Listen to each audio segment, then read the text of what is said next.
Now, joining us now to cover off on other political news, in our Melbourne studio, Kelly O'Dwyer. She's the Parliamentary Secretary to the Treasurer. Welcome.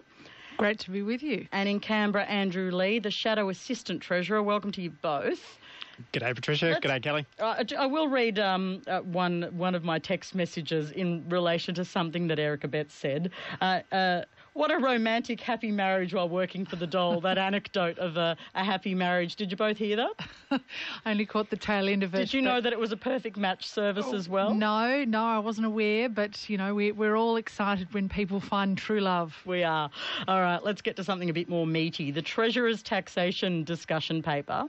There's no prospect of an agreement on GST changes, but possible bipartisan support. I'm hearing noises, Kelly O'Dwyer, on removing tax breaks for superannuation contributions. Am I understanding the noises and the sort of, hand signals right? Well, look, it's only been a day since it's been released, so I think it's too early to rule anything out, Patricia. I think that one of the key things we want to do with this tax white paper is to make sure that we have a proper discussion around whether our tax system is currently fit for purpose. We know that in terms of the revenue that's raised at the moment, around 70% in Australia is raised from personal and company income tax rates. Now, that compares to just over 30% of our OECD competitors on average. So there's a lot of work for us to do. We know that when it comes to company tax, that we've got 800,000 companies in Australia, and yet 12 companies pay a third of all of those company taxes, and around 125 taxes that are paid at a state, territory and federal level. Of those 125, 10 of those taxes raise 90% of the revenue. So one thing you could get immediate support from Labor, because you always talk about this lack of bipartisanship, would be tax breaks at the higher end for super. Why not do it? So what we're looking at is making it simpler. So the long and the short of it is making it simpler, making it fairer, and making sure that what we put in place is going to stand the test of time to make us internationally competitive, because we are in a globally competitive marketplace right now, and we need to be competitive on personal income tax rates and company tax rates. On superannuation... Let me give Andrew Leigh a turn. Andrew Leigh, actually, what were you about to say? On superannuation, you need to reform it? You're going to say that? On superannuation, we're very interested in seeing what people have to say about the system. I know that there have been some views already put forward, but it can't just be a matter of simply raising taxes, which is what we often hear from, many of those in politics who are very keen to raise taxes.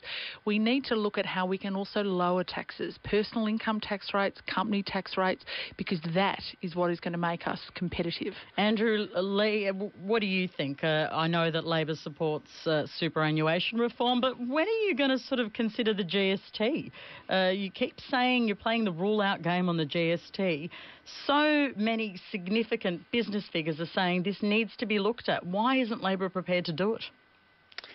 Well, Patricia, the tax debate is a broad one, as Kelly has outlined, and we need to make sure that we're looking at where we sit relative to the rest of the world.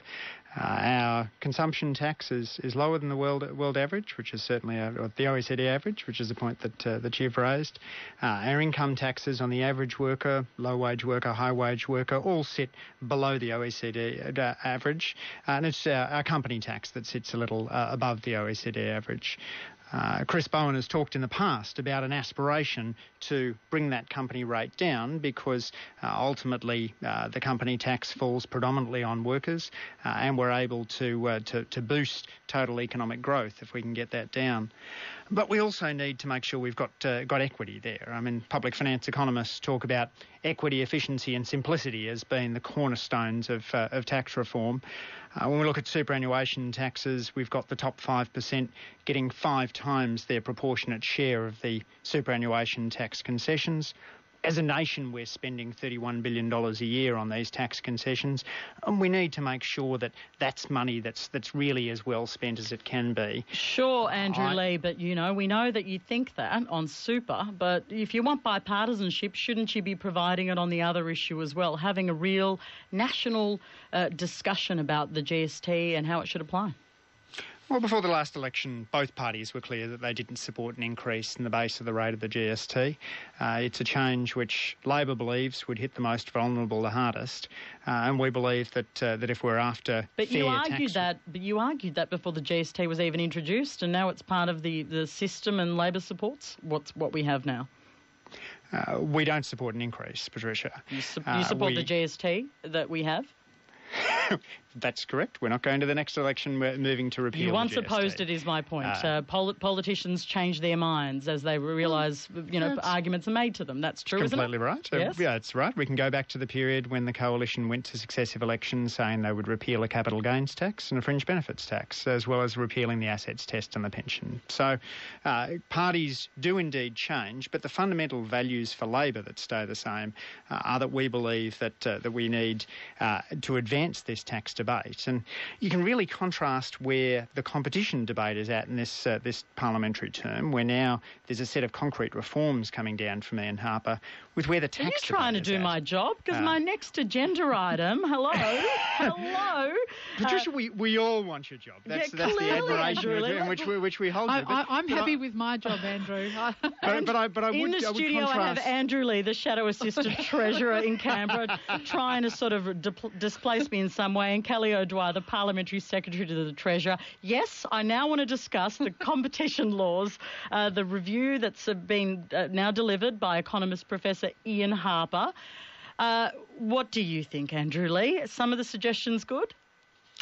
Some of the suggestions are certainly worthy of looking at, Patricia. We're happy to have conversations around the resale price maintenance recommendations. We're happy to talk about price signalling, ACCC governance and the improvements in competitive neutrality. We have said that we don't think the effects test is good policy. Chris Bowen looked at this when he was Competition Minister and ruled it out, and Craig Emerson, who's held the portfolio as well, has argued that he doesn't believe it's workable.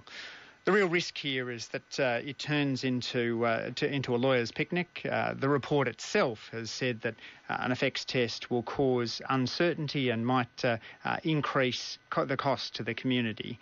So we're very concerned about the effects test, but there's much good work that Ian Harper's done. The thing about this debate, Patricia, is we're so much further along in the competition debate. The tax debate is back where really the government should have been in the first few months after the election.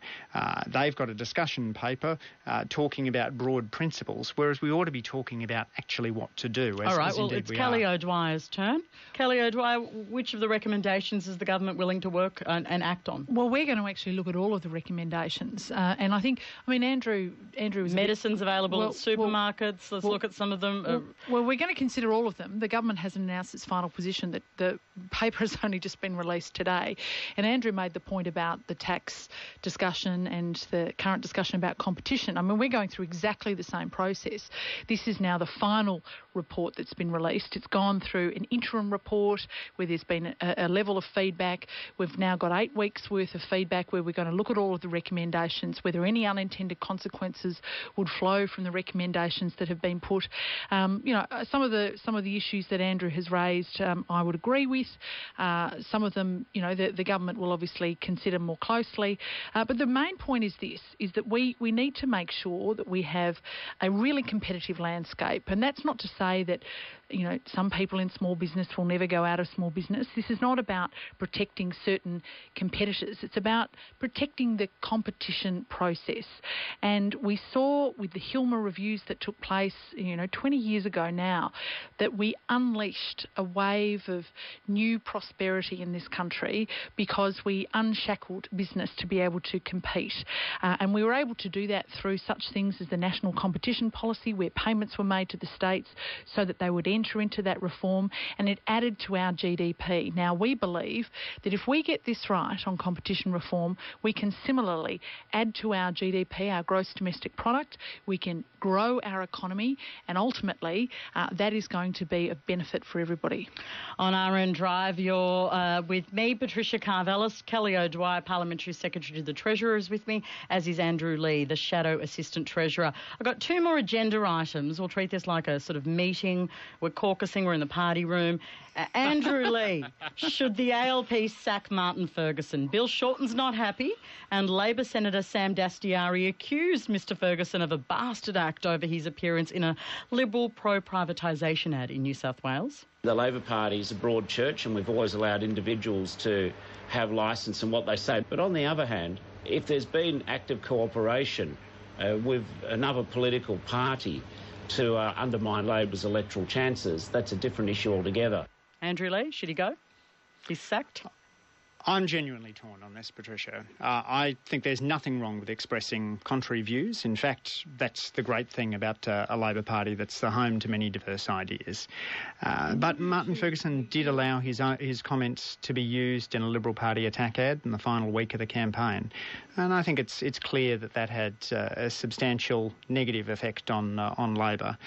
It's an internal process, but I just want to be really clear with you that I'm internally torn on what I think is a really difficult issue. There is a Natalie Imbruglia song about that. Nothing. Should we play it? I feel like playing it. You're torn. Kelly O'Dwyer. Sorry, I'm trying to do your job again. No, there you go. Kelly O'Dwyer, I want to get you on something that's prickly for your side. Everyone gets their prickly question. What do you think of the Victorian Liberal Party report, which reveals female pre-selection candidates were asked who would be cooking the family dinner? What were they going to do with their babies? Now, I think it's okay to reveal that, you're about to give birth. Well, not today, hopefully. That's true. Happily, I was pre-selected. There was a very important review handed down. Caroline Elliott, Kay Patterson and a number of others actually did a proper investigation of some of the issues that are really barriers for women putting themselves forward for pre-selection and for being more involved in the Liberal Party more generally. We're certainly not unique in having these issues. I'm very confident the Labor Party faces many similar issues, but there were some questions around intimidation and bullying, which are real questions that need to be addressed. And this is where we believe shining a light on these issues means that they will be addressed. And I'm very confident that with this very comprehensive review that we will be able to undertake some reform there. But at the same time, one of the big issues that was raised at the State Council on the weekend when this report was handed down was that there were many volunteers who had participated in the last state election in handing out how to vote cards and were on election booths and door knocking, who felt terribly intimidated by members opposite through their behaviour, and that's also something that the party's committed to looking at as well. Kelly O'Dwyer, I'm so happy you're here and not cooking dinner for your husband tonight, because it's much more interesting talking to you than having you in the kitchen this evening. Sorry, I'm so cheeky. That's Kelly O'Dwyer, the Parliamentary Secretary to the Treasurer in Melbourne with me. And Andrew Lee, thank you so much. Next time you're on, let's be a little less torn and see where you stand on Martin Ferguson. And thank you for being very honest. Sometimes it's good to express indecision. Sometimes that's just how you feel. Thank you so much, exactly. Andrew Lee. Now up.